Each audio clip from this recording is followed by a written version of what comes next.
आगे हमारा ये बड़ा इंपॉर्टेंट कॉन्सेप्ट आता है जिसे हम बोलते हैं MTU वर्सेस MSS। बहुत डिस्कशन होती है, बहुत इंटरव्यूज़ में पूछा जाता है, बहुत कॉमन इंटरव्यू क्वेश्चन है। कोई हैरानी वाली नहीं है कि आपके इंटरव्यू में ये पूछा जाए। ठीक है, चलिए हम समझते हैं कि MTU और MSS में क्या डिफरेंसेस होते हैं, क्या आपको जानना चाहिए इंटरव्यू पर्पज से। तो देखिए, अब ये जो MTU होता है ये हम अब तक पढ़ ही रहे हैं, मैक्सिमम ट्रांसमिशन यूनिट। MSS, आपने अगर मेरी TCP 3-वे हैंडशेक वाली जो वीडियो है वो अगर देखी हो तो उसमें मैंने MSS को भी इन डेप्थ एक्सप्लेन किया है। MSS मतलब मैक्सिमम सेगमेंट साइज। ठीक है, ये TCP लेयर पे काम करता है, लेयर 4 पे। और ये MTU जो होता है ये लेयर 2 का होता है, यानी कि ये मान लीजिए ईथरनेट लेयर, जो लेयर 2 होता है, डेटा लिंक प्रोटोकॉल होता है, उस पर काम करता है MTU। ये उसको भेजता है इथरनेट की बाउंडेशन के हिसाब से कि इथरनेट का MTU कितना है, उस हिसाब से भेजता है।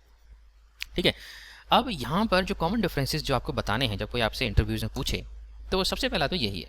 ठीक है, तो सबसे पहला डिफरेंस ये है कि जो MTU होता है वो मैक्सिमम IP पैकेट साइज़ होता है गिवन लिंक का, जो कि हम बात कर रहे हैं, अब तक करते आए हैं कि भाई देखिए अगले वाले जो राउटर है उसका आउटगोइंग इंटरफेस की कितनी कैपेबिलिटी है, उसका MTU कितना है, वो कितना आगे भेज सकता है इस IP पैकेट को, वो उसकी कैपेबिलिटी लिंक की भी और उस राउटर की भी जो कैपेबिलिटी है उसको हम MTU बोलते हैं। ये MTU की बात रही।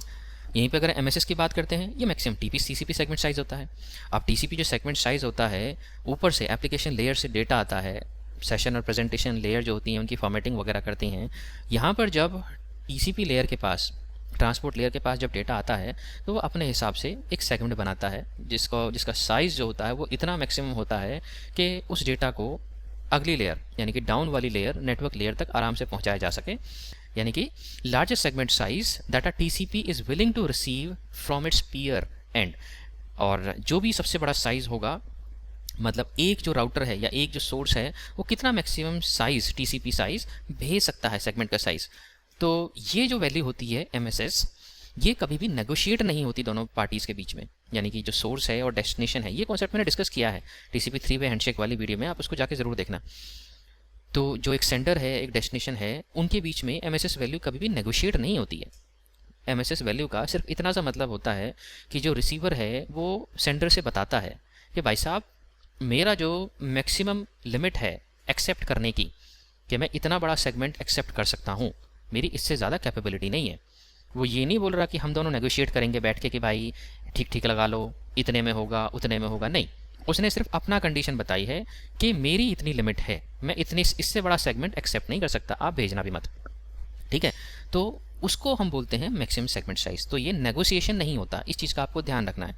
ये इंटरव्यूज़ का बड़ा क्वेश्चन, कॉमन क्वेश्चन है कि MSS नेगोशिएट होता है बिटवीन टू होस्ट या नहीं होता। तो इसका आंसर है MSS कभी भी नेगोशिएट नहीं होता। इट इज़ अ लिमिट जो कि रिसीवर बताता है सेंडर को। ठीक है, तो यहाँ आपको MSS और MTU का पता चल गया।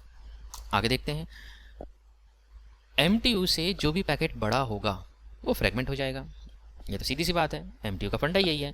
यानी कि अगर हमने डोंट फ्रेगमेंट बिट को ऑन नहीं किया है तो जो अगला वाला राउटर है, अगर उसका MTU जो आउटगोइंग इंटरफेस का MTU है, अगर वो कम है तो वो पैकेट को फ्रेगमेंट कर देगा। फ्रेगमेंट करेगा क्यों? क्योंकि अगर मान लीजिए उसका MTU है 1400 और हमने पैकेट भेजा 1500 बाइट्स वाला, तो वो क्या करेगा, एक पैकेट उतना बड़ा करेगा जितना कि उसका MTU है। 1400 MTU है, उसके हिसाब से 1400 के आसपास उसे ब्रेक कर देगा और बाकी जो 100 बचेगा उसको दूसरे पैकेट में भेज देगा। ये काम है फ्रेगमेंटेशन का। इस तरह फ्रेगमेंटेशन होती है। तो दो हिस्सों में तोड़ देगा, दो हिस्सों में वो बराबर करके नहीं तोड़ता है, उसको कोई इक्वल डिवीजन नहीं करना है उस सेगमेंट का। उसको सिर्फ इतना देखना है कि मेरा MTU कितना है, जो पहला जो पैकेट होगा वो मेरे MTU के हिसाब से होगा और जो बचा कुचा होगा वो दूसरे पैकेट में भेज दिया जाएगा। सिंपल सा फंडा है उसका। तो packet bigger than MTU is fragmented.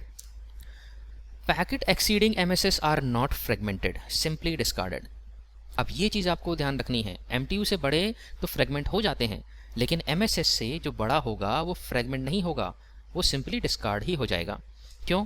क्योंकि जो लेयर 4 से अगली लेयर पे, नेटवर्क लेयर पे और डेटा लिंक लेयर पे भेजा जाएगा, वहाँ पर कोई बात करने की गुंजाइश नहीं है कि भाई इतना हो जाएगा, हम उसे उतना तोड़ के भेज देंगे। नहीं, वो तो प्रॉपर हेडर के अंदर उसे सजाकर आगे करके भेजेंगे। उनकी एक हार्डवेयर लिमिटेशन है, सॉफ्टवेयर लिमिटेशन है, वहाँ पे नेगोशिएशन करने की, बात करने की कोई चांस ही नहीं है। नहीं है तो नहीं है, हम इतना हैंडल कर ही नहीं सकते। वो पैकेट सीधा डिस्कार्ड हो जाएगा, क्योंकि MSS के बाद उस पैकेट के बेसिस पे MTU बनाया जाएगा। अगर उस ईथरनेट जो भी हम लेयर 2 प्रोटोकॉल यूज़ कर रहे हैं उसकी इतनी कैपेबिलिटी नहीं है कि उस MSS बेसिस पे कोई MTU बनाया जा सके, तो वो करेगा क्या? उसको छोड़ देगा, डिस्कार्ड कर देगा, भाई छोटा भेजो, हमारे बस की नहीं है इतना। समझ गए? इसी वजह से packet exceeding MSS are not fragmented, simply discarded. बड़ी इंपॉर्टेंट की इन्फॉर्मेशन है, प्लीज़ नोट्स बनाते चलिए, ये आपके बड़ी काम आएगी। अभी जो MTU होता है, जो हमें पता है, अब तक हम डिस्कस करते आ रहे हैं कि जो अंडरलाइंग लिंक लेयर प्रोटोकॉल है, जैसे हमारे केस में हम इथरनेट की बात कर रहे हैं, तो उस पर डिपेंडेंट है भाई, रेस्ट्रिक्शन है, हार्डवेयर एंड सॉफ्टवेयर रेस्ट्रिक्शन है, इसमें MTU की गलती नहीं है।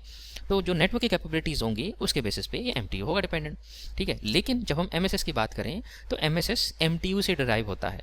देखिए, MTU में से जब हम हेडर्स को हटा देते हैं, जो IP हेडर्स वगैरह लगे होते हैं और ये सब इनको हम हटा देते हैं हेडर्स को, तब हमें जाकर MSS मिल जाता है। मतलब ये मान के चलिए MSS के अंदर हेडर लगा देंगे तो MTU मिल जाएगा, MTU में से हेडर्स हटा देंगे तो MSS मिल जाएगा। सिंपल सा फंडा है।